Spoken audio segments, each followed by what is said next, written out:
¿Cómo están, mis hermanos? Buenos días una vez más. Me da muchísimo gusto poder compartir con ustedes la palabra del Señor. Y bueno, espero que este tema sea de edificación para todos nosotros. Si fuera tan amable de abrir su Biblia, por favor, en el Evangelio de Mateo, capítulo 24.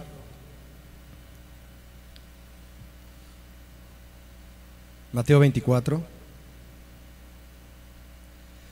Y lea conmigo, sígame, lo voy a leer en voz alta, los versos 12 al 14.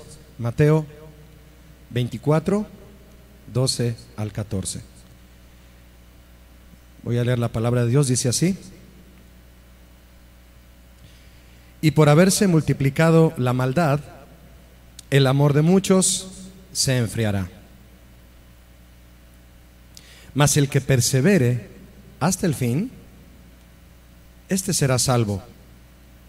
Y será predicado este evangelio en todo el mundo para testimonio a todas las naciones, y entonces vendrá el fin. En esta ocasión, mis hermanos, quisiera compartir con ustedes acerca de una de las virtudes más importantes de la vida cristiana, y estoy hablando de la perseverancia. El tema se titula La perseverancia en la vida cristiana. La perseverancia en la vida cristiana. Se conoce como perseverancia a la duración permanente o continua de una cosa, o la firmeza y constancia en una acción. Pero déjeme decirle que más allá de lo que podemos encontrar en un diccionario común, están los conceptos de la palabra de Dios y la revelación detrás de ellos, que nos enseñan lo que es realmente la perseverancia. En la Biblia es donde se encuentra lo que significa realmente la perseverancia, conforme los hombres de Dios escribieron los pasajes que conocemos que mencionan esta virtud. Del verso 13 que usted leyó conmigo de Mateo 24, en el que el Señor Jesús dice a sus discípulos: mas el que persevere hasta el fin, este será salvo. De ese verso, la palabra perseverar significa mantenerse de pie en el conflicto. Significa sobreponerse a la adversidad, no desplomarse bajo la tensión, estar uno firme, perseverar bajo presión, continuar bajo presión y esperar calmada y valientemente. Eso significa la palabra perseverar en el verso 13 de Mateo 24. Perseverar a la luz de la Biblia, mis hermanos, no es una pasiva resignación a la suerte, ni siquiera es mera paciencia, sino la resistencia activa y enérgica a la derrota. Pero yo me preguntaba cuando escribía esto: ¿resistencia a la derrota sobre quién o sobre qué? ¿Sobre nosotros solamente? ¿Sobre nuestros planes y metas personales? ¿La derrota sobre eso? No. Es una resistencia activa y enérgica a la derrota sobre la voluntad de Dios en nosotros y para con nosotros. Resumo entonces: la perseverancia en la Biblia es una resistencia activa y enérgica contra todo aquello que quiera hacernos desertar de nuestra permanencia en la voluntad de Dios. Y vaya que ha habido cosas, y estoy seguro en tu vida particular, que te han querido hacer desertar de la voluntad de Dios a realizar tus propios planes. Situaciones como la que estamos viviendo provocan mucha controversia, ¿verdad que sí? ¿Sí o no hay controversia en el mundo? Hay mucha controversia entre la gente. Hay diferencias de pensamiento, hay choque de ideologías, y por esto sucede lo que estamos viendo en la actualidad en cuanto a personas, hombres, organizaciones que se levantan contrarias a otros.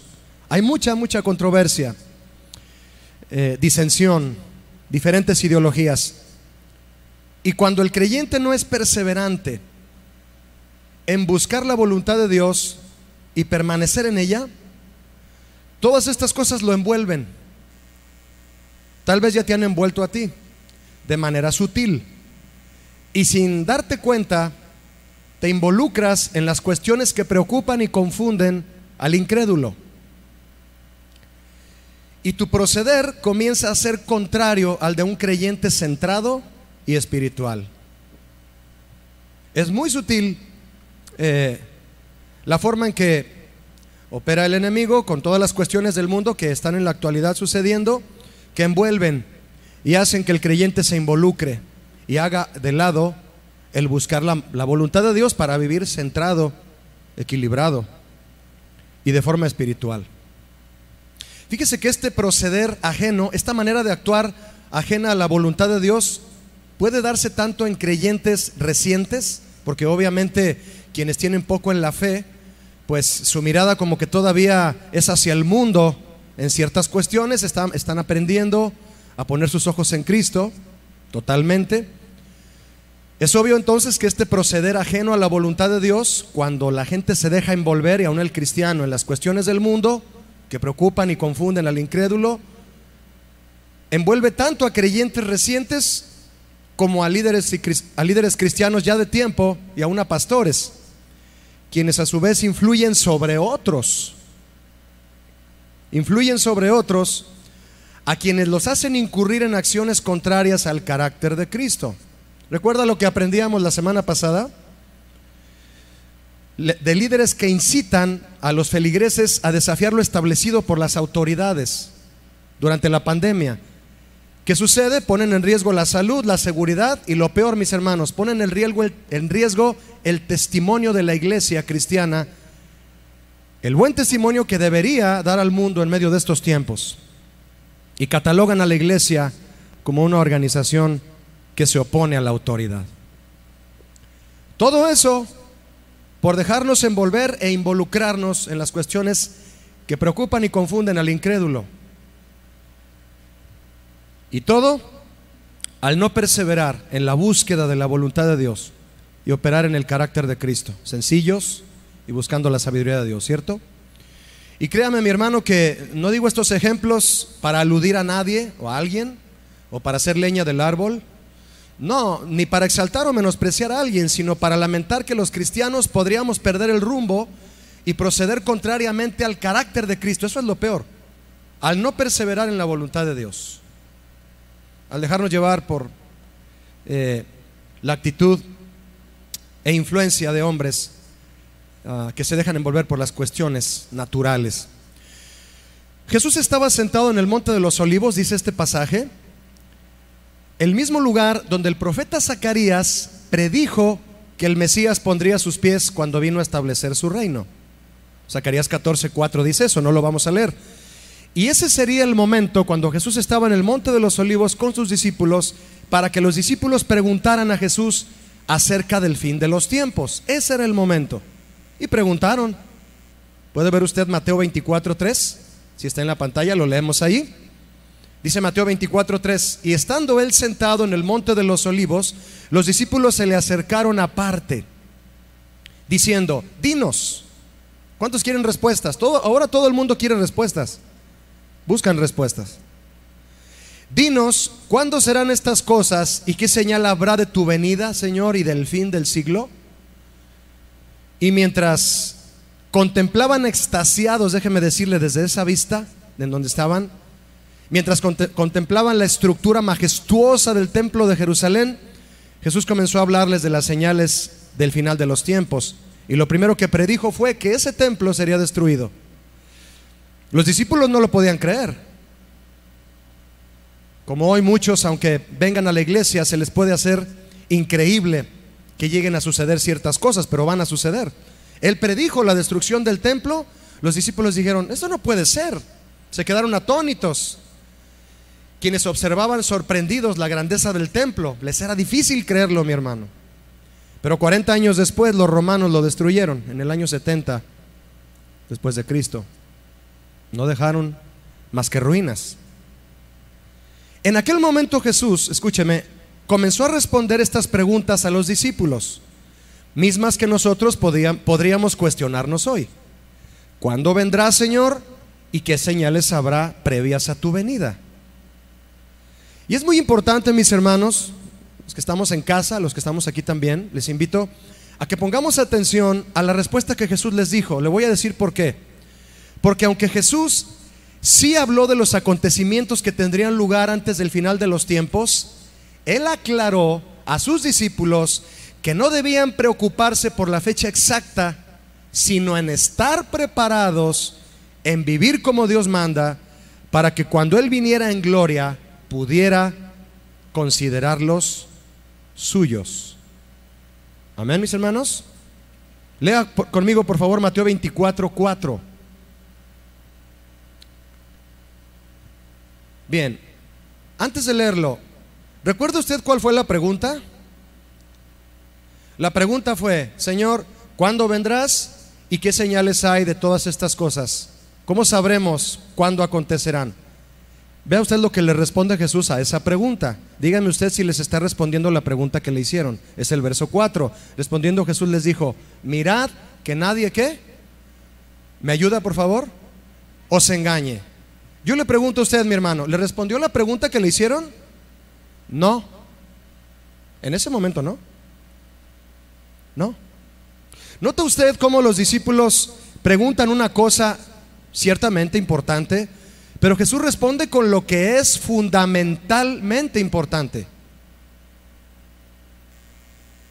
Todos queremos respuestas, pero no buscamos a Jesús para ver qué es lo que Él nos va a responder. Señor, ¿cuándo vendrás y qué señales habrá de tu venida? Y Él no responde eso en ese momento. Él responde: cuídate que nadie te engañe. Ellos le preguntaron las señales de su venida, pero Jesús respondió: fíjate bien que nadie te engañe. Jesús sabía que si sus discípulos ponían su atención primero en las señales, se volverían susceptibles a ser engañados. ¿Qué tiene de malo saber las señales? ¿Qué tiene de malo detectarlas y verlas? No tiene nada de malo, pero hay un riesgo. Te puedes distraer y no vas a estar preparado. Hay gente súper informada, mis hermanos, de cuestiones escatológicas, del final de los tiempos. Les encanta ver videos que hablan de Apocalipsis. Está bien. Apocalipsis y Daniel, que qué significa estas letras, que qué significan las copas. No, mi hermano, nuestro trabajo es cuidarnos que no seamos engañados. Qué bueno que te documentes y que te sepas Apocalipsis de memoria, pero ¿estás preparado? Jesús no va a venir por los escatólogos, va a venir por los corazones que están esperándolo, viviendo en santidad y poniendo su mirada solamente en Él. Entonces Jesús sabía que si empezaba a hablarles de las señales, ellos iban a poner su atención en eso y podían ser engañados. Es debido a eso que Jesús les advirtió de falsos cristos y de falsos profetas. Primero les advirtió del engaño y no les dio una clase de escatología. Eso fue un poquito después. Bien, señales.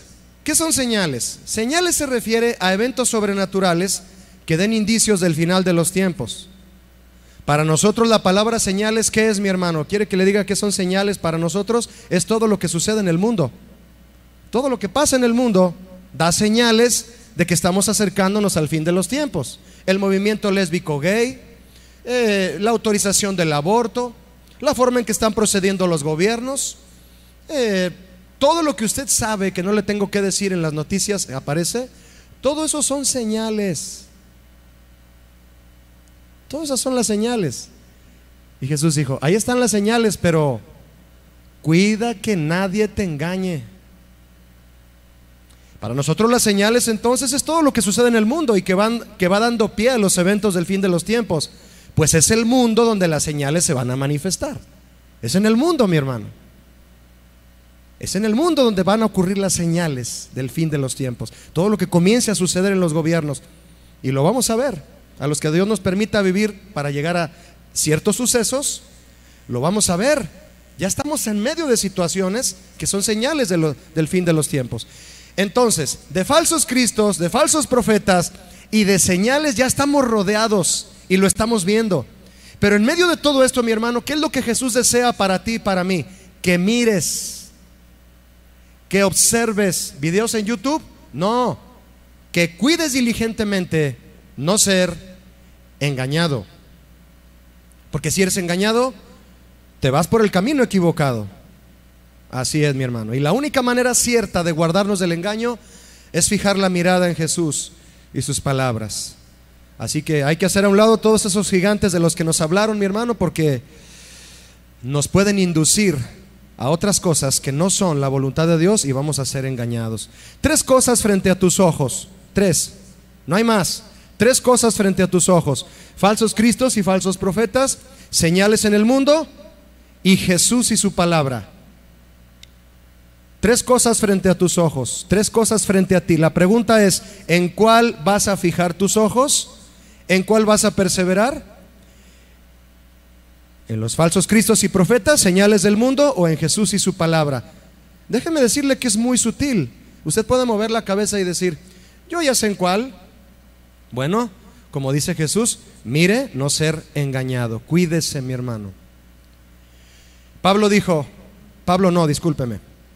Vi un versículo aquí de Pablo y me dejé llevar, porque no se sabe quién escribió Hebreos. Puestos los ojos en Jesús, el autor y consumador de la fe. Es ahí donde deben estar nuestros ojos. Si usted se examina, mi hermano, y dice: pues yo sí creo que tengo mis ojos en Cristo y estoy permaneciendo ahí estoy perseverando, yo le invito a que se examine de verdad, más detenidamente. Porque usted podría decir que tiene sus ojos en Jesús, estando en realidad preocupado, afanado, informado de otras cosas más, sobreinformado, enajenado, inseguro, temeroso y dudando de las promesas de Dios. No busque señales especiales y no pierda el tiempo mirando a otros. Mire a Cristo y persevere en su palabra. ¿Alguien que diga amén aquí? Amén. Mas el que persevere hasta el fin, este será salvo. Eso dice el Señor Jesucristo y nos dice hoy a nosotros. Algunos podrían decir que estas palabras de Jesús respaldan la seguridad de salvación que tiene el cristiano fiel. Es decir, yo soy un cristiano fiel, me clasifico y yo leo: mas el que persevere hasta el fin, este será salvo. Sí, Señor, yo voy a perseverar y tengo la salvación segura. ¿Está bien? Es una buena perspectiva. Otros podrían decir que estas palabras de Jesús aseguran el hecho de que va a haber apostasía. Así es, yo puedo leerlo y decir: mas el que persevere hasta el fin, este será salvo. Claro, el que persevere, el que no, el que camine hacia atrás y abandone a Jesús, el que se divorcie de Jesús, eso es apostatar, divorciarte de Dios, no será salvo. Otra perspectiva que no está mal tampoco. Pero la perspectiva central del pasaje, mis hermanos, es que no todos los creyentes nominales serán salvos. ¿Qué es nominales? Que se dicen cristianos. Sino solo los que perseveren. Debemos entender entonces que el Señor Jesús ubica a la perseverancia como una cuestión de vida o muerte. Así es. Perseverar es una cuestión, mis hermanos, de vida o muerte. Jesús dice: el que persevere, y dice: hasta el fin. Hasta el fin. Yo me pregunto, ¿el fin de qué? Estas palabras podrían referirse al fin de las persecuciones o al fin de la vida. Pero debido a que después Jesús dice: será salvo, significa entonces que el cristiano perseverante, Jesús se está refiriendo a que no solo será salvado de las tribulaciones, sino que será salvo para vida eterna. Está hablando de una salvación para vida eterna, no de que nada más seas librado de lo que estás pasando ahorita. Espero darme a entender. El que persevere hasta el fin será salvo. ¿De qué? De lo que está pasando, de esta dificultad, de esta pandemia. No, se refiere a la vida eterna. Entonces Jesús, mis hermanos, está advirtiendo contra la tentación de negarle de no perseverar, de apostatar o de desertar de la iglesia en tiempos de persecución. Eso está advirtiendo.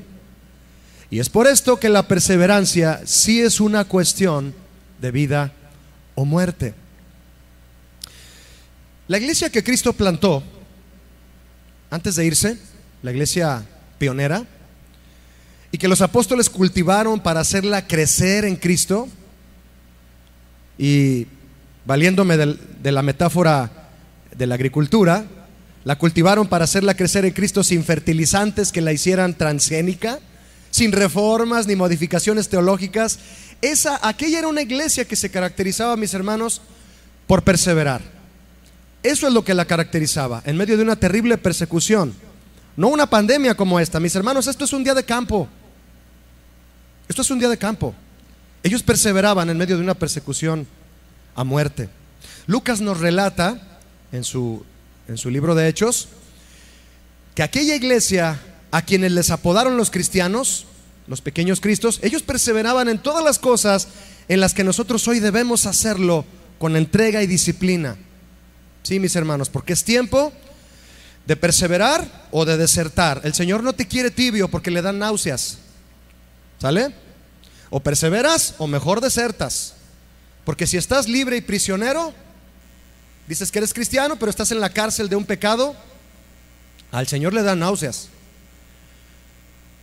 Hechos 2:42. Si mis amigos de video me ayudan a buscarlo y tú me acompañas a leerlo, ya me estoy oyendo como un secretario por allá. A leerlo. Hechos 2:42. Sí sé leer, mis hermanos. Leer. Aquí habla de la comunidad de los creyentes, la iglesia primitiva. Hechos 2:42 dice lo siguiente: y perseveraban. ¿Me puede ayudar en voz alta a decir y perseveraban? Eso es, en la doctrina de los apóstoles, en la comunión unos con otros, en el partimiento del pan y en las oraciones. La palabra perseverar aquí, mis hermanos, tiene otra connotación diferente al versículo de Mateo 24. Aquí significa anhelar, constantemente diligente, asistir asiduamente a todos los ejercicios, adherirse estrechamente. Eso significa aquí perseverar. Y hay algo muy importante que quiero compartirle, mire, de la etimología de esta palabra, es decir, la raíz griega. Su raíz consta de dos vocablos. Yo sé que usted ha escuchado el vocablo pro. Yo quiero trabajar en pro de mi familia. Yo quiero servir en pro de mi iglesia.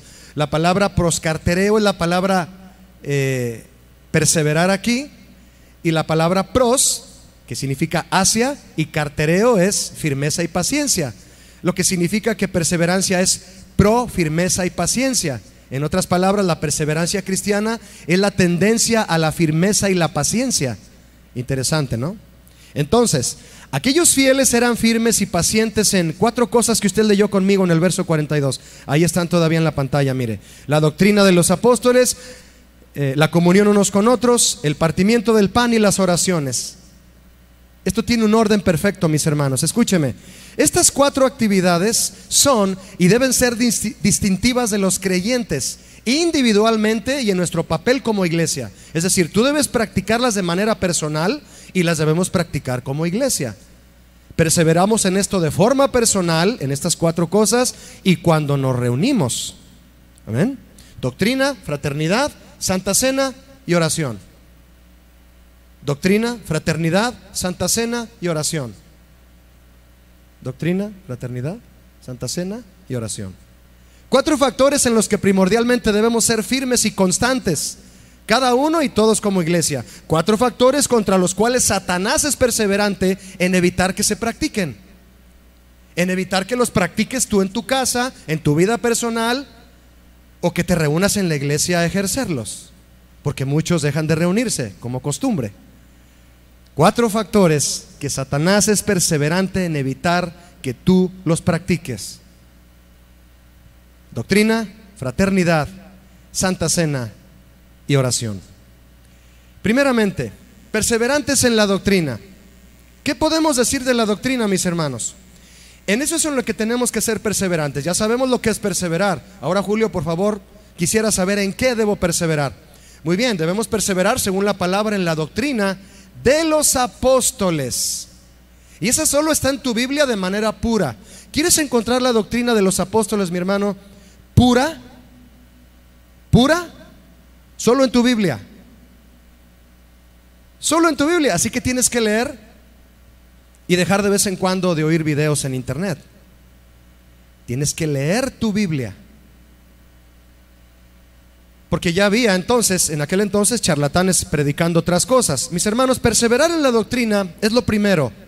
De ahí se deriva toda la vida cristiana. Si tú no eres un hombre, una mujer, un esposo, una esposa, un papá, una mamá, un joven, un hijo, que no perseveras en la doctrina, que no te gusta leer la Biblia,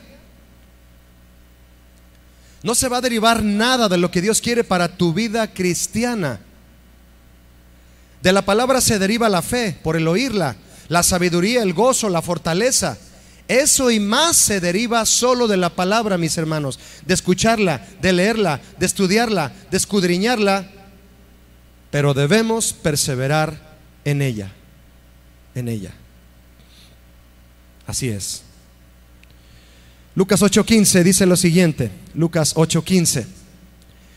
Jesús, en la parábola del sembrador, está enseñando, hablando de la semilla, que es la palabra de Dios. Llega el momento en el que dice en Lucas 8:15: mas la que cayó, la semilla, en buena tierra, estos son los que con corazón bueno y recto retienen. ¿Cómo se retiene algo, mi hermano? Cuando tú das lugar a que no se te escape, a que no haya fugas, coladeras, a que no entre por un oído y salga por el otro. Son los que retienen la palabra oída. No solamente hay que oírla, hay que retenerla. El trabajo es retenerla. El trabajo es retenerla. Oírla no es trabajo. El trabajo es retenerla. Y dan fruto con perseverancia. Esta palabra nos va a estar acompañando en todo este tema, perseverancia, porque eso le queremos ofrecer al Señor, nuestra perseverancia. ¿Quiénes son los que perseveran, mi hermano, según Jesús aquí? Los de corazón recto y bueno, que retienen la palabra oída y que al ser firmes y constantes dan fruto. ¿Cómo vas a retener una palabra oída si no la vuelves a escuchar, si no la vuelves a leer, si no la vuelves a repasar, si no la estudias, si no te sientas media hora, 40 minutos en la mesa de tu casa y dices: Señor, este versículo me llenó muchísimo, voy a investigar qué más significa? En una concordancia que tengo, en un comentario bíblico que tengo del Vine, de un comentarista fidedigno. Yo quiero saber más, Señor. Así como aquel que compró el terreno porque sabía que tenía algo de valor y lo tuvo que comprar para poder ir a escarbar y sacar todo el tesoro que había en ese terreno. Te apropias de eso, mi hermano, para poder escudriñar, escarbar, meterte, porque todo lo que tenemos en la vida cristiana sale de la doctrina. El que no persevera en la doctrina, al que no le gusta leer y estudiar la Biblia, no tiene nada, mi hermano. No tenemos nada, se lo aseguro, nada. Los que de corazón bueno y recto retienen la palabra oída y que al ser firmes y constantes dan fruto, esos son los que perseveran. Y el verdadero cristiano se conoce por los frutos, mi hermano, no por los dones. Amén. Si quieres darte a conocer como cristiano, no es por tu capacidad, es por los frutos que des. Dijo Jesús que esa es la forma en que te van a conocer. Y para dar fruto, solo hay que leer, solamente a través de leer y estudiar la palabra. Santiago 1:25 dice lo siguiente: mas el que mira atentamente la perfecta ley, la de la libertad. Es decir, Jesús vino a traer el complemento para la ley, no abrogó la ley. Vino a traer el complemento, la que nos traía libertad, y persevera en ella, dice Santiago, no siendo oidor olvidadizo, sino hacedor de la obra. Este será bienaventurado en lo que hace. ¿En lo que hace de qué? En todo, mi hermano. Este pasaje se refiere a todo lo que haces, al igual que la promesa de Josué en el libro de Josué capítulo 1 verso 8. No lo busque, por favor. Pon este libro en tu corazón, céntrate en él, cómetelo, casi en Josué dice, verso 8 capítulo 1, y todo lo que hagas te saldrá bien y prosperarás en todo. Reflexionar en cuanto a la firmeza, mis hermanos, y constancia en la doctrina, inevitablemente nos lleva a examinarnos con respecto a nuestra identidad. Yo le dije hace unos momentos que el hecho de que Jesús haya dicho que el que persevera hasta el fin será salvo, Jesús se refería a que no todos los cristianos que se dicen cristianos serán salvos. Cuando reflexionamos en la firmeza y la constancia en la doctrina, si la tenemos o no, firmeza y constancia en la doctrina de Dios, inevitablemente nos lleva a examinarnos con respecto a nuestra identidad, si somos o no los cristianos que decimos ser, dignos de aspirar a vivir con las agallas y la perseverancia de los cristianos de aquella iglesia. Quiero invitarle a que lea conmigo segunda carta del apóstol Juan, capítulo 1, verso 9. Y yo quiero invitarle que cuando lo leamos, ¿qué le parece si nos examinamos en nuestra identidad en base a las palabras del apóstol Juan? Segunda de Juan 1:9 dice lo siguiente: cualquiera. Este cualquiera se refiere al que conoce la palabra. Escúcheme, Juan le está hablando al que ya conoce el evangelio. No está hablando de cualquier incrédulo, está hablando de cualquiera que ya conoce la palabra. Cualquiera que se extravía y no persevera en la doctrina de Cristo, no le gusta leer, no le gusta estudiar, no le gusta meterse en la palabra para nada, solo le gusta venir a oírla, pero no se deleita en ella, dice Juan, simple y sencillamente, no tiene a Dios. No tiene a Dios. El que persevera en la doctrina de Cristo, ese sí tiene al Padre y al Hijo. ¿Cuántos quieren tener al Padre y al Hijo aquí? ¿Podría levantar su mano? Gracias, mi hermano. Hay que permanecer en la doctrina. Usted puede decirme, yo permanezco, Julio. Yo le pregunto, ¿cómo? Estamos hablando de la perseverancia y es un término de la vida práctica, mis hermanos. Tú tienes que disciplinarte a tener un tiempo para ti, que al tenerlo para ti va a fluir esa bendición que tú recibas para los que te rodean. Tienes que irradiar la vida de Cristo y eso solo es posible si te metes en la lectura de la Biblia. Hace un tiempo recibí una foto y con unas palabras ahí. La foto era una Biblia totalmente hojeada, hasta rota de tanto hojearla, con separadores, marcada con plumones de 20 colores, con comentarios con pluma en las orillas. O sea, esa persona la tenía toda hojeada y yo creo que se la sabía de memoria. Y está la foto de la Biblia toda hojeada y maltratada por el uso, y dice abajo de la Biblia: una Biblia que está hecha a pedazos. Normalmente el dueño del que la tiene así, su corazón no lo está. Su corazón no está hecho pedazos. La Biblia está toda deshojada, pero su corazón no, por la forma en que se ha metido en la palabra, y su vida es sostenida por las promesas de Dios de una manera extraordinaria, mis hermanos. Así que simplemente, mi hermano, y sencillamente lo que dice la palabra, nos extraviamos, nos metemos en otros asuntos que no son la enseñanza pura de los apóstoles y no perseveramos en la doctrina de Cristo. Punto, se acabó, no tenemos a Dios.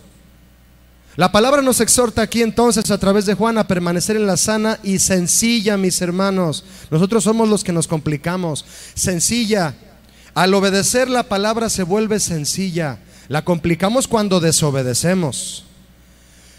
Porque muchos, al pretender poseer una revelación más perfecta, una gnosis, conocimiento más sublime, menosprecian la enseñanza de la iglesia y se apartan de la enseñanza de la iglesia, demostrando en realidad que no tienen a Dios y mucho menos una comunión vital con Él. Ay, todo eso de los gigantes yo ya lo sé. Yo ya sé del orgullo, de la queja, yo ya lo sé todo eso. ¿Ya lo sabes?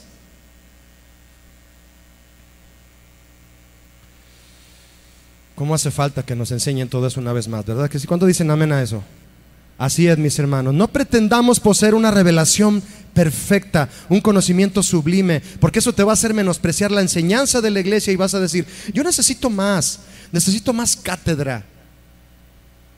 Y te alejas de la iglesia y podrías hasta perder una comunión con Él. Muchos, por querer hallar el hilo negro,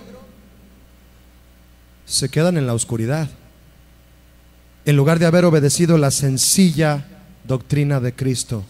Obedecer es la clave, mis hermanos. Pero el que permanece, el que persevera en la doctrina, el que tiene al Padre y al Hijo y vive en comunión vital con el Padre y el Hijo, tendrá vida eterna. Yo le pregunto a mi hermano, ¿puede usted preguntarse conmigo esto? Más bien déjeme preguntarle, vamos a meditarlo. Le pregunto, ¿tiene usted amor e interés de corazón por la sana doctrina de Cristo? ¿Valora usted las enseñanzas dadas en la iglesia al grado de esforzarse cada día por llevarlas a la obediencia? ¿De verdad? ¿Procura usted vivir en una comunión profunda con el Padre y el Hijo y llevar una vida guiada por el Espíritu Santo? Si usted respondió con reverencia y gozo a estas tres preguntas con un sí, usted es cristiano. Y podrá esforzarse de verdad a ser un cristiano perseverante, porque de otro modo, el cómo y en qué perseverar solo le va a parecer a usted, mi hermano, una sugerencia para mejorar su vida religiosa.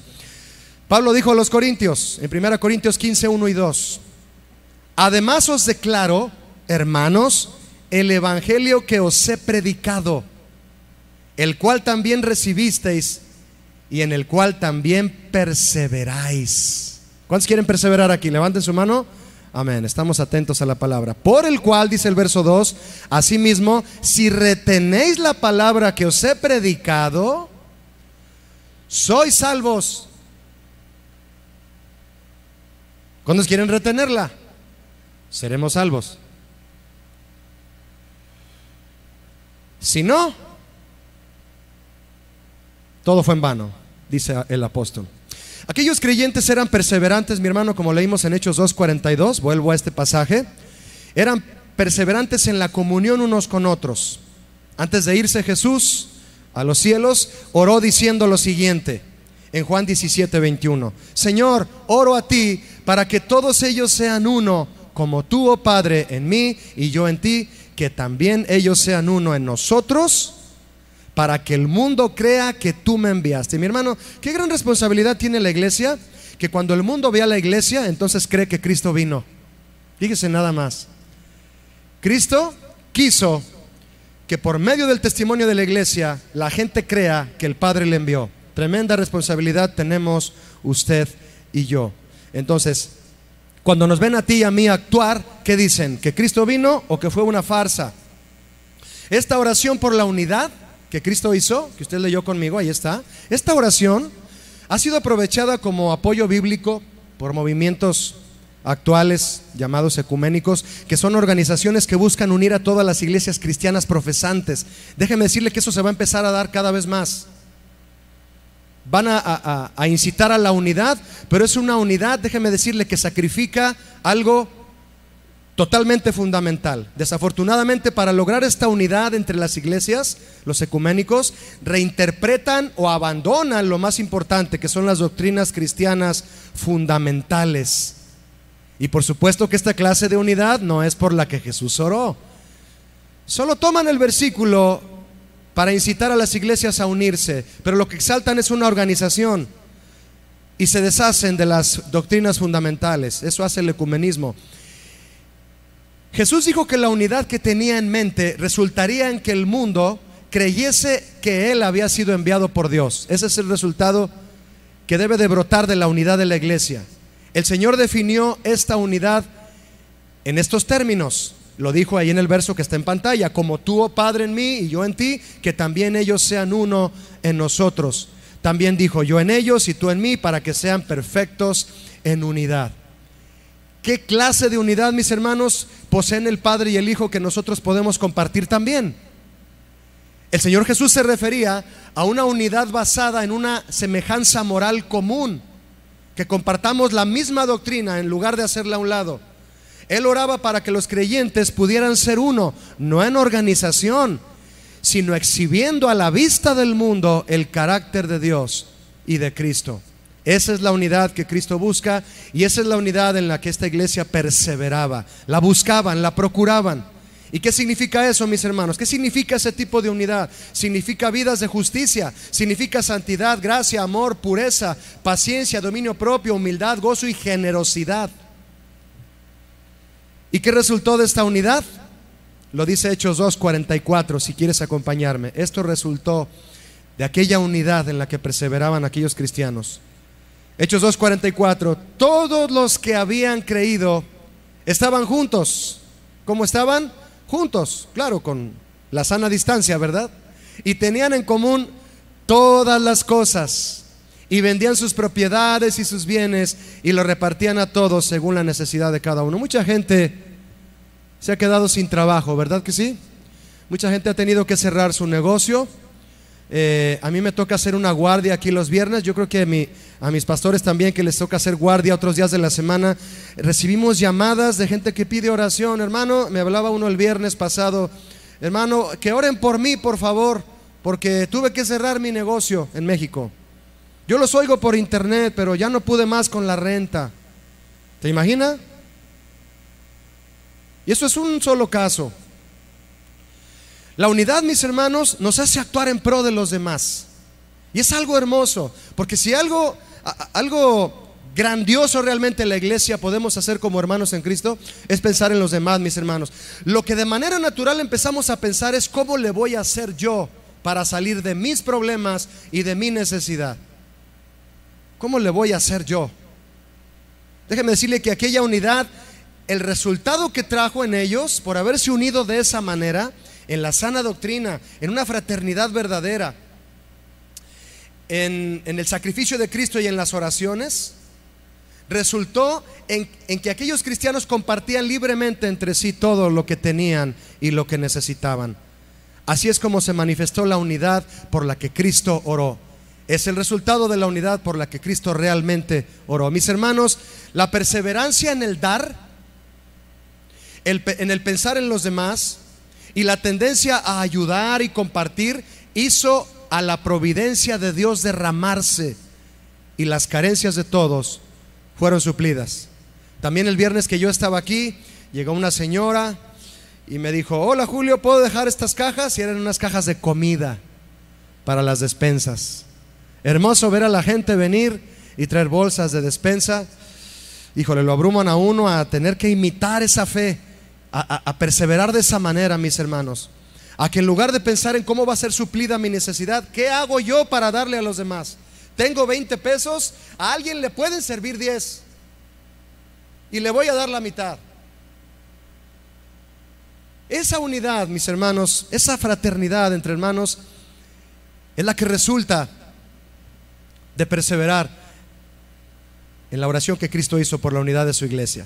Entonces, repito, la perseverancia en el dar, mis hermanos, en el pensar en los demás. No deje de pensar en los demás. En el dar, mis hermanos, está el suplir de Dios para nosotros. Y aunque no supla, y la tendencia a ayudar y compartir hizo a la providencia de Dios derramarse, y las carencias de todos fueron suplidas. Si en nuestros días, mi hermano, surgiera una unidad con estas características, impresionaríamos al mundo profundamente, en lugar de estar viviendo expectantes de lo que el mundo hace. Cuando los cristianos demuestren un testimonio unido en el que irradie la vida de Jesús, los inconversos serán convencidos de su pecaminosidad y tendrán sed del agua viva. Tenemos una gran responsabilidad, mis hermanos, pero si no permanecemos, si no perseveramos, no veremos estas cosas. Aquellos creyentes también perseveraban en el partimiento del pan. ¿Qué es este partimiento del pan? Compartir el pan en las casas, esa es otra cosa. El partimiento del pan se refiere a la Santa Cena, al memorial del sacrificio de Cristo. Note usted cómo es una de las 4 bases en las que perseveraban para que diera resultado todo lo que estamos leyendo.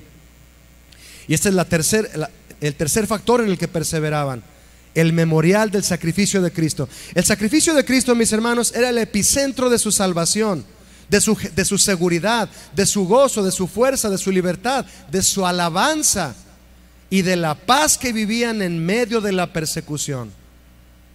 Y lo celebraban solemnemente. Algunas veces, llegada la Semana Santa, algunas veces hemos alcanzado a celebrar aquí la Santa Cena con la representación que nos permite el jugo de uva y el pan también, el pan ácimo puede ser. Y es algo muy sublime, mis hermanos, es algo muy hermoso. Pero lo que realmente tiene significado y valor es la profundidad, valga la redundancia, lo que significa esa Santa Cena en nuestras vidas y en nuestro diario caminar. Hoy usted y yo sabemos que Jesús lo hizo todo en la cruz y lo celebramos también. ¿Cómo? ¿En la Santa Cena en la iglesia?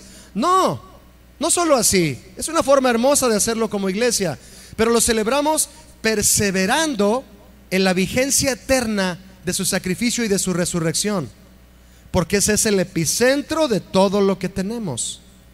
No vamos a dejar de alabar al Señor Jesús en su sacrificio. Si usted deja de exaltar a Cristo crucificado, si usted deja de agradecer la cruz de Cristo, sus clavos, sus manos atravesadas, si usted deja de agradecer eso, mi hermano, si usted quita sus ojos de eso, del Cristo crucificado, todas las bendiciones se le van a resbalar de sus manos como un jabón mojado, incluyendo la vida eterna.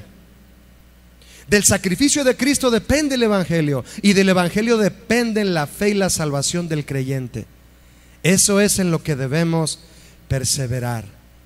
Estando en la cruz, clavado, sufriendo, dolido, casi sin poder respirar, ya casi sin una sola gota de sangre en su cuerpo, tomó un aliento de vida al Señor Jesús y le dijo al ladrón que estaba al lado suyo, quien había reconocido sus pecados, le dijo: hoy estarás conmigo en el paraíso. Ahí en la cruz se lo dijo. Todo Jesús, mis hermanos, nos lo dice desde su cruz. Nos habló de la salvación, nos salvó. Es el epicentro de nuestra vida. Aquellos creyentes, mi hermano, también perseveraban en las oraciones. Pablo dijo a los colosenses, si gusta leer conmigo en la pantalla, Colosenses 4:2. Mire lo que Pablo enseñó a los colosenses con respecto a la oración. Estamos hablando de cuestiones en las que necesitamos perseverar.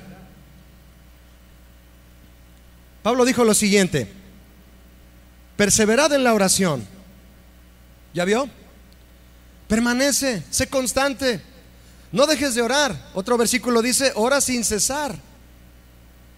Dale gracias por todo, esa es su voluntad. Y Pablo dice aquí: persevera en la oración, velando en ella. Cuida.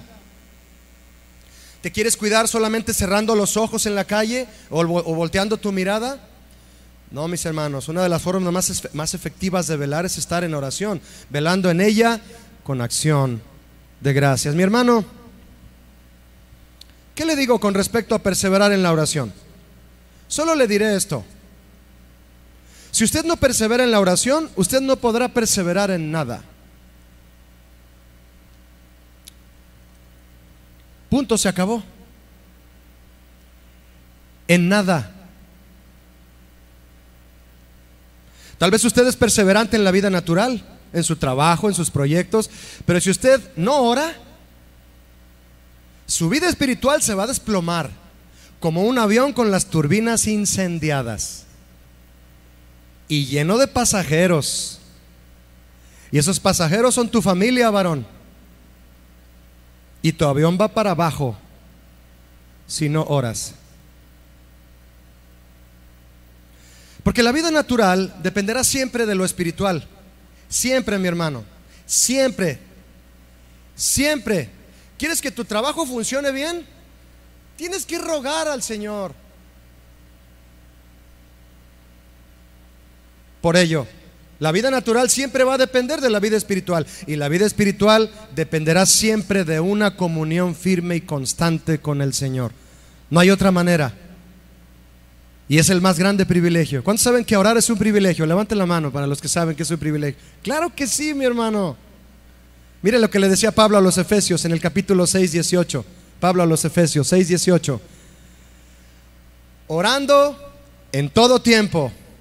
En todo tiempo. ¿En el camión, Julio? ¿En el tren ligero? ¿En la línea 3? Ah, no, todavía no funciona, ¿verdad? Unos 10 años más y va a funcionar. Orando, Julio, en todo lugar. ¿En el Uber? ¿En el carro? Sí. Sí. En todo tiempo, mi hermano. Habla al Señor. Establece una relación más estrecha con Él. Dejemos de ser religiosos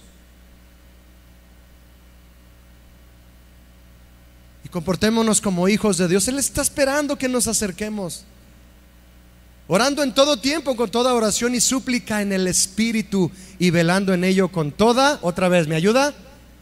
Perseverancia y súplica por todos los santos. Ora por ti, está bien, ora por ti. Tengo muchas necesidades, Julio. Ora por ti, mi hermano. un ratito, y luego empieza a orar por todos los santos.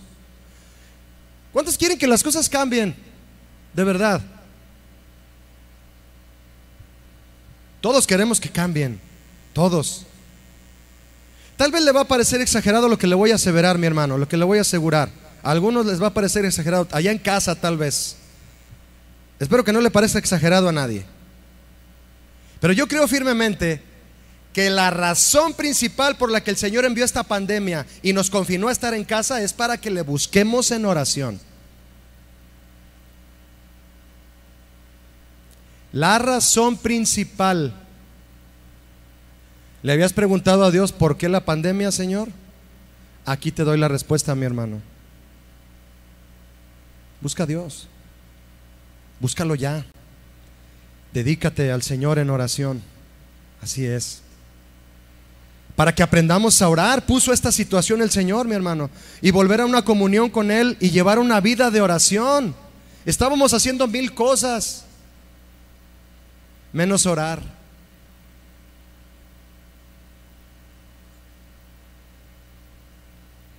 Si usted se ha quejado del confinamiento o de que ya no haya qué hacer, así llegó una persona aquí con un amigo mío de aquí de la iglesia. Dice mi amigo que trabaja aquí en la iglesia que llegó este hombre y le dijo: ay, me salí de mi casa porque ya no aguanto, ya no hay yo qué hacer. Ya no hayas qué hacer. Válgame Dios. Si usted se ha quejado del confinamiento o de que ya no haya qué hacer, mi hermano, entonces usted no ha entendido el propósito más grande que Dios tiene para usted como cristiano: estar en comunión íntima con Él y mostrarle Él a usted su pacto y su voluntad. Usted estaría más tranquilo. Usted sabría lo que tiene que hacer. Yo también lo sabría y estaría más tranquilo. Así es, mi hermano. Pedir al Señor que ya se acabe la pandemia para volver a tener las libertades que teníamos antes es pedirle que nos quite la oportunidad que Él mismo nos dio de entrar en una nueva comunión con Él. Es pedirle eso: Señor, ya quiero que se acabe la pandemia. ¿O usted es de los que cree, mi hermano, que Dios envió una tormenta al barco en el que iba Jonás para que Jonás la reprendiera? ¿Cómo reprendes una tormenta que Jehová envía? Después lo lee en casa, Jonás 1:4, y Jehová envió una tormenta. ¿Quién la envió? ¿Quién la envió?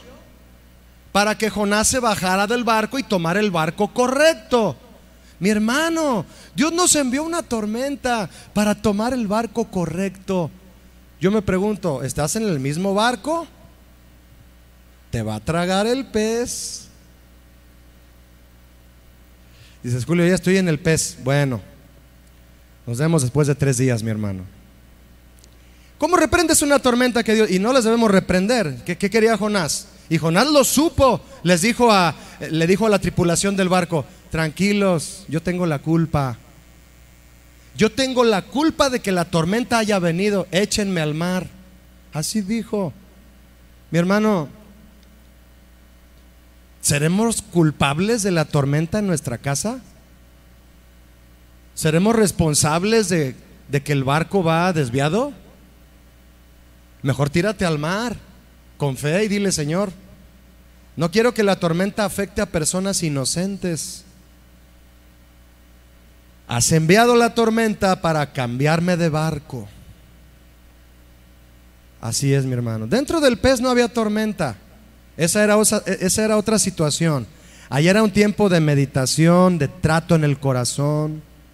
Entonces, si ya no hay tormenta y te sientes dentro del pez, bueno, vas bien, porque te va a arrojar a la playa y luego ya vas a ir a tomar el barco correcto. ¿Cuántos quieren ir en el barco correcto aquí? Así es, mi hermano.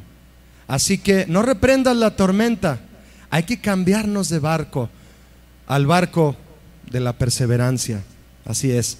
Amós 5:4, un versículo hermosísimo. Hermosísimo. Amós 5:4. Pero así dice Jehová a la casa de Israel: buscadme y viviréis. ¿Cuántos quieren vivir? Hay que buscarle, mis hermanos. Escúcheme lo que le voy a decir. De la perseverancia en la oración viene la fuerza para perseverar en todo lo demás. No oras, no habrá perseverancia. Habrá un intento. Tus propias fuerzas. Te vas a cansar, te vas a fatigar, te vas a dormir en la iglesia. Hechos 2:46, ¿me acompaña? Vamos hacia el final. Y perseverando unánimes cada día en el templo y partiendo el pan en las casas. ¿Cuántos quieren decir conmigo? Ayúdame a decir en voz alta: en las casas. Ahora diga: en mi casa.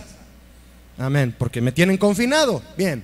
Comían juntos con alegría y sencillez de corazón, alabando y teniendo favor con todo el pueblo, y el Señor añadía cada día a la iglesia los que habían de ser salvos. La perseverancia de aquellos creyentes, mi hermano, la constancia, la resistencia a la derrota, en la doctrina, la fraternidad, el sacrificio de Cristo y la oración, los fortaleció para ser cristianos firmes y constantes en el templo. Dice: perseveraban en el templo. Templo, como iglesia, pero especialmente los hizo perseverar en sus hogares. Dice claramente el versículo que perseveraban unánimes en el templo, pero partían el pan en las casas. Significa que todo lo que aprendían en la iglesia corría hacia sus casas. Eran cristianos de casa y de templo. Y no todos podemos venir al templo en esta pandemia, pero todos podemos estar en casa. Y los que están en casa ahora son cristianos ahora en su casa. Los que estamos aquí somos cristianos en el templo. En ambos lugares se fortaleció la perseverancia en aquellos creyentes. Principalmente, voy a enfatizar, en sus hogares. Y quien es verdadero cristiano en su casa, lo será en todas partes. Y lo que pasa en la casa se refleja en la iglesia. Todo lo que hacemos, mi hermano, y venimos a ofrecer al Señor en la iglesia, lo preparamos en casa. Cuando los matrimonios vienen a una cena de traje, no vienen aquí a cocinar. Cocinan el platillo en casa y lo traen aquí para compartirlo. ¿Qué le preparas tú al Señor en tu casa para traerle a la iglesia? En la iglesia no se engorda el cordero para el sacrificio, lo engordas en tu casa. Todo se prepara en casa. Lo que eres en casa, ofreces en la iglesia. Si compartimos el pan en casa, lo compartiremos en la iglesia. Claro, si llevo despensa a mi familia y el Señor me habla y me dice: lleva esto para la gente que no tiene trabajo, y la gente trae su despensa. Bonito, ¿no? Y está lleno de despensa ahí la cocina, y luego se vacía y luego la gente vuelve a traer. Claro, el que comparte el pan en casa lo comparte en la iglesia. Si comemos juntos con alegría en casa, comemos juntos con alegría en la iglesia el pan espiritual. Si somos sencillos de corazón en casa, lo seremos en la iglesia, sin hipocresías. Porque luego viene una señora conmigo y me dice: pastor, ¿por qué aceptó a este hermano en el coro si en mi casa no me trata bien?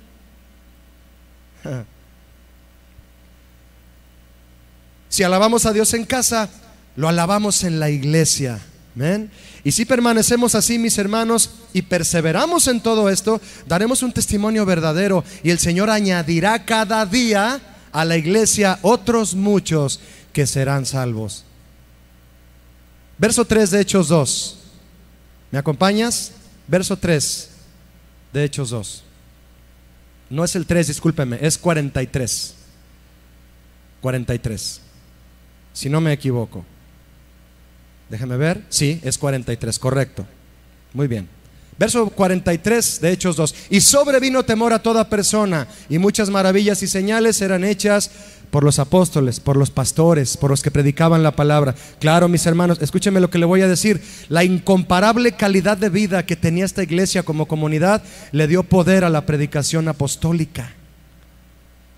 Así es, complementa grandemente el trabajo pastoral cuando la iglesia se compromete en obediencia.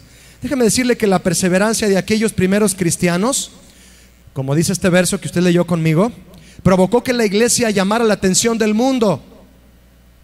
El cristiano que empieza a desviarse al no perseverar en oración, sobre todo en oración, y no lee la Biblia, empieza a ver videos, empieza a asomarse por la ventana que da hacia el mundo y se atiborra de ese tipo de cuestiones. Quiere informarse y se sobreinforma. Debe de ser al revés, mis hermanos. Es el mundo el que debe asomarse por esas ventanas y decir: ¿qué tiene la iglesia para mí? La perseverancia de aquellos cristianos llamó la atención del mundo. Dice la Biblia: tenían favor con todo el pueblo, como debe ser. Pero ellos no aprovecharon eso para hacer espectáculos ni política o para postular candidatos a presidencias o diputaciones, no. Déjeme platicarle un pasaje rápidamente en donde el apóstol Pablo fue cuestionado, interrogado por el rey Agripa y Festo. Festo era el procurador de Judea en ese momento. Y en su defensa Pablo dice lo siguiente, estoy en Hechos 26-22: pero habiendo obtenido auxilio de Dios, persevero hasta el día de hoy. ¿Cuántos quieren perseverar hasta el día de hoy? ¿Cómo persevera? Léalo conmigo: dando testimonio a pequeños y grandes, a mis hijos, a los de la calle, no diciendo nada fuera de las cosas de los profetas y Moisés.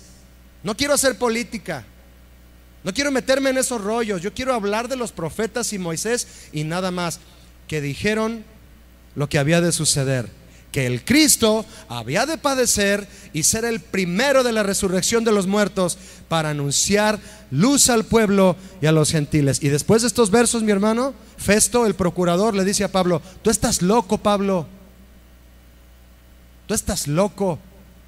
Con seguridad le debió haber dicho: tan erudito que eres, tan experto que eres en las cuestiones de la ley y andas metido en esas cosas, deberías de venirte al gobierno a trabajar con nosotros. Y Pablo dijo: no estoy loco. Así le dijo en los versos 23 en adelante, 24 en adelante: no estoy loco. Así le dijo: no estoy loco. Te vuelven loco, le dice Festo, y le dice: no estoy loco. Estaba seguro y permanecía, mis hermanos. Dios lo había auxiliado porque iba camino a Damasco, estaba contando su testimonio, y camino a una ciudad, a Damasco, fue cuando Cristo se le encuentra, y creyendo que hacía lo correcto, le vienen las escamas a los ojos y Dios le dice: vas a hacer esto y esto, y se le encuentra en su encuentro con Jesús y le cambia la vida. No estaba loco, estaba más cuerdo que nunca, ¿verdad?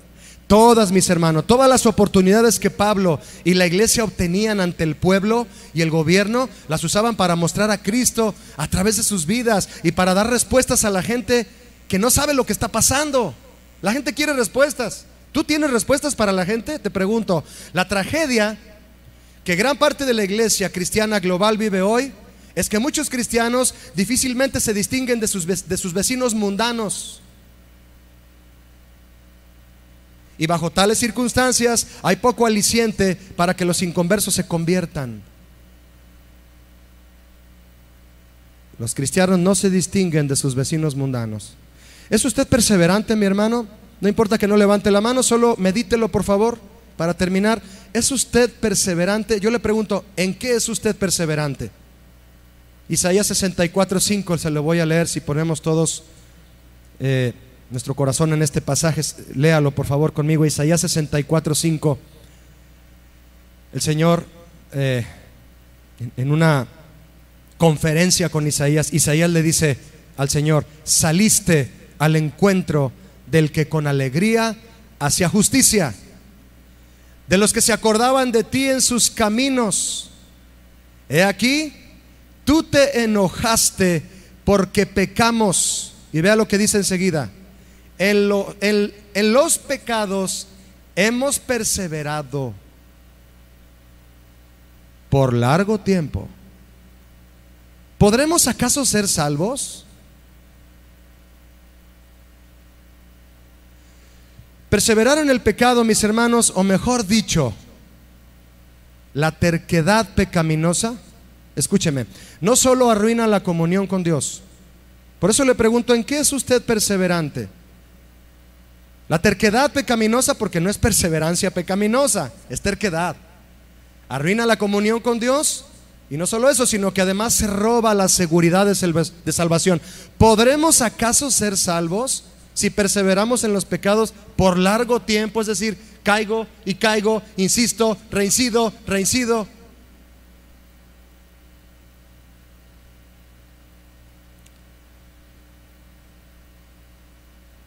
Arruina nuestra comunión con Dios, nos roba la seguridad de salvación. ¿Habrá algo peor que eso, mi hermano? Podría preguntarse junto conmigo lo siguiente: ¿soy perseverante en la gracia o soy terco en el pecado? En un pecado, en dos. Dice Proverbios 23:17: no tenga tu corazón envidia de los pecadores, antes persevera en el temor de Jehová todo el tiempo. Mire, mi hermano, cuando dejamos de perseverar en la gracia, nuestra mirada, nuestros sentimientos, nuestros deseos y aún nuestras convicciones se desvían terriblemente. Perseverar en el temor del Señor nos libra de pecados terribles como la envidia. ¿Por qué Él sí tiene trabajo y yo no? Y no te conoce, Señor. Y yo he diezmado, he hecho esto, esto y esto y esto. ¿Por qué bajó el negocio, Señor? ¿Por qué esto? ¿Por qué falta esto? Persevera en el temor del Señor, mi hermano. Persevera en el Señor, en el temor del Señor, perdóname, y que sea todo el tiempo. No tengas envidia de los pecadores.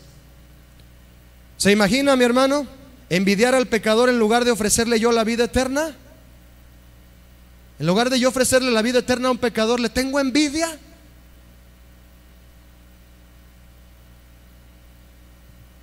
Pero esos sentimientos vienen cuando descuidamos, cuando nos dejamos engañar, y nuestra permanencia, nuestra perseverancia se vuelve una terquedad en las cosas de la carne. Cuidemos de no ser engañados, mi hermano. Tal vez alguno de nosotros diría: yo considero que he sido perseverante, Julio, cuando en mi trabajo me cuestionan y me critican por ser cristiano. Bien. O en la escuela se burlan de mí porque no hago lo que mis compañeros hacen. Bien. Me observan en la calle por traer mi Biblia bajo el brazo. Bueno, muchos ya la traen en el celular. El vecino pone su música a todo volumen y toma cerveza, y a mí no me molesta, yo me mantengo firme. En todas estas pruebas, Julio, he perseverado. Pero mis hermanos, comparándonos con los creyentes de la iglesia primitiva, cuando nos pasan este tipo de cosas, estos detallitos, solo podemos decir que le hemos echado ganas, porque perseverar es otra cosa. Hechos 12:4 dice lo siguiente. Hebreos 12:4 dice así: porque aún, todavía no, mis hermanos, todavía no, aún no habéis resistido hasta la sangre combatiendo contra el pecado. Todavía no nos meten a la cárcel por profesar a Cristo. Todavía no. Todavía no. Lo que quiero decirle, mi hermano, con esto es que la actitud de perseverar es de un nivel muy diferente a lo que estamos acostumbrados a sufrir o resistir por ser cristianos. Pero el Señor se encargará de permitir las pruebas necesarias y adecuadas para hacernos ver qué tan perseverantes somos. Los tiempos de prueba, mi hermano, como este, y vaya que vendrán otros más fuertes, sirven para diferenciar. Este tiempo, mi hermano, es una criba. ¿Cuántos saben lo que es una criba? ¿Ven? A mí me encanta ver cuando un albañil hace eso, me pone mucho a pensar. Hay cribas de diferentes tamaños. Una criba es una malla con cuadritos, alambres verticales y horizontales y verticales que forman una coladera. Y el albañil pone la criba para cernir diferentes tipos de formas la arena, cómo quiere que salga la arena. Y hay cribas con un cuadrito de medio centímetro cuadrado. Pero hay cribas que se van cerrando, se van cerrando. Mi hermano, escúcheme, la criba se va a ir cerrando cada vez más. Esta pandemia es una criba de cuadro grande. Y tú echas la arena a la criba y por abajo sale la arena y arriba quedan las piedras que no alcanzan a pasar. ¿Verdad que sí me explicó? ¿Sí me explicó? Las piedras quedan arriba, las que no alcanzan a pasar por ese cuadro. Pero luego el Señor va a agarrar esa arena que está debajo y la va a poner sobre otra criba de cuadro más pequeñito, y van a quedar otras piedras arriba de la criba, más chiquitas que las anteriores. Yo te pregunto, ¿estás abajo de la criba? ¿Te alcanzaste a colar? Así como dice Pablo, como por fuego, es decir, de panzazo. ¿O estás todavía arriba de la criba y ya no alcanzaste a pasar? ¿Quieres que el albañil te empuje para que el terrón pase? La criba, mis hermanos, va a ser de cuadro cada vez más pequeñito. Y de todas las áreas de la iglesia, de los ministerios, el Señor va a empezar a filtrar, y muchos se van a quedar arriba de la criba. Él se va a encargar de permitir las pruebas necesarias y adecuadas para hacernos ver qué tan perseverantes somos. Pídele otra oportunidad al Señor, dile que te vuelva a colar, dile que ya te quitaste todo lo que te estorba y puedes pasar por ese cuadrito, y empieza a pulirte más para que pases por la criba que sigue, que va a estar más cerrada. Estos tiempos de prueba, mis hermanos, para terminar, sirven para diferenciar a los cristianos verdaderos de los que no lo son, y de los que son cristianos solo cuando las cosas van bien. Jesús predijo que los que aborrecen sus mandamientos perseguirían con severidad a los cristianos. Sin embargo, los cristianos podemos tener esperanza en medio de la persecución, sabiendo que si perseveramos hasta el fin, la salvación será nuestra. Amén. Quiero invitarte a que inclines tu rostro, por favor, y hagamos una oración. Yo quiero leer en voz alta Isaías 26:3 mientras tú oras conmigo y meditamos. Si quieres abrir tu Biblia conmigo y leerlo, o leerlo en la pantalla, adelante, mi hermano. Y nos alegramos con este pasaje de Isaías 26:3. Es una situación difícil, ¿verdad? Y para muchos más difícil que para otros, y cada vez va a ser difícil más para todos. Lo sabemos, mi hermano, lo sabemos. Isaías dice, la palabra de Dios: tú guardarás. Tú guardarás. Dile en voz alta al Señor ahí en oración: Señor, tú me guardarás en completa paz. ¿Qué es completa paz, mi hermano?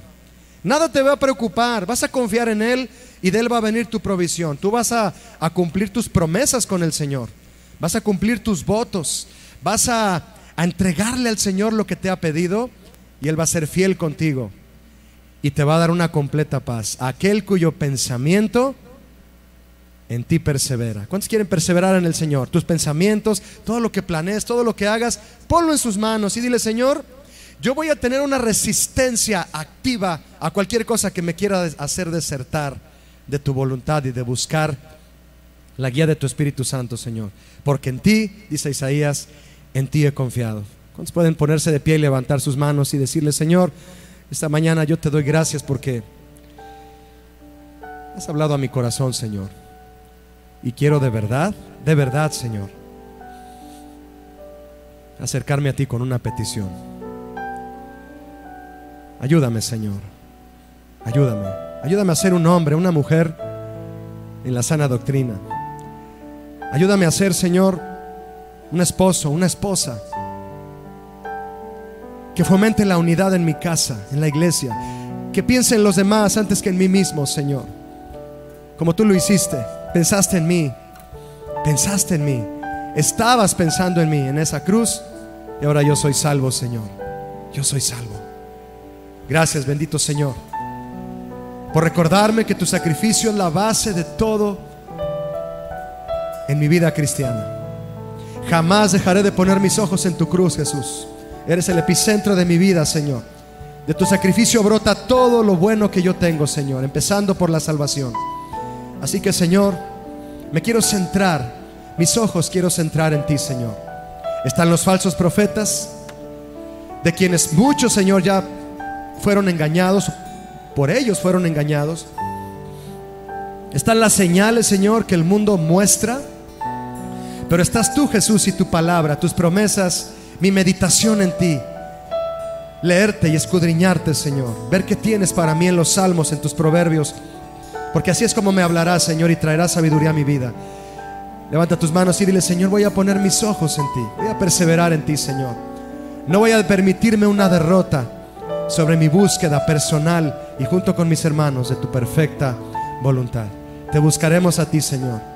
No nos dejaremos llevar por la influencia de alguien, de cualquier persona, Señor, que se oponga a lo que tú estás haciendo, que nos diga que debemos hacer algo, Señor, que está contra tu palabra.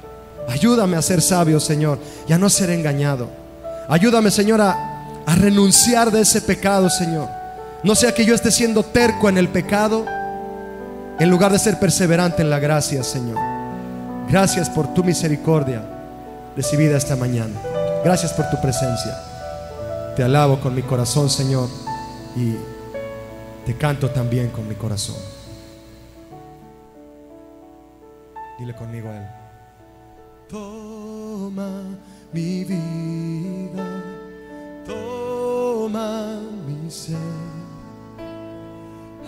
haz de mí lo que tú quieras, quiero serte fiel. Toma mi vida, toma mi ser, haz de mí lo que tú quieras, quiero serte fiel. Todos juntos, separado. Separado de ti nada puedo hacer, separado de ti nada soy. Si por unos momentos me aparto de ti, miserable sería de mí. Díselo otra vez. Separado de ti nada puedo hacer, separado de ti nada soy. Si por unos momentos me aparto de ti, miserable sería de mí. Toma mi vida, toma mi vida, toma mi ser. Ven y haz de mí lo que tú quieras, quiero serte fiel. Toma mi vida, toma mi ser. Oh, haz de mí lo que tú quieras, quiero serte fiel. Levanta tu voz y dile conmigo. Eres tú, Señor. Eres tú la vid verdadera, yo el pámpano soy, Señor. Quiero permanecer injertado en ti y a mi Dios poder glorificar. Díselo una vez más. Eres tú la vid verdadera, yo el pámpano soy, Señor. Díselo fuerte. Quiero permanecer injertado en ti y a mi Dios poder glorificar. Oh, toma mi vida, toma mi ser. Haz de mí lo que tú quieras, quiero serte fiel. Oh, toma mi vida,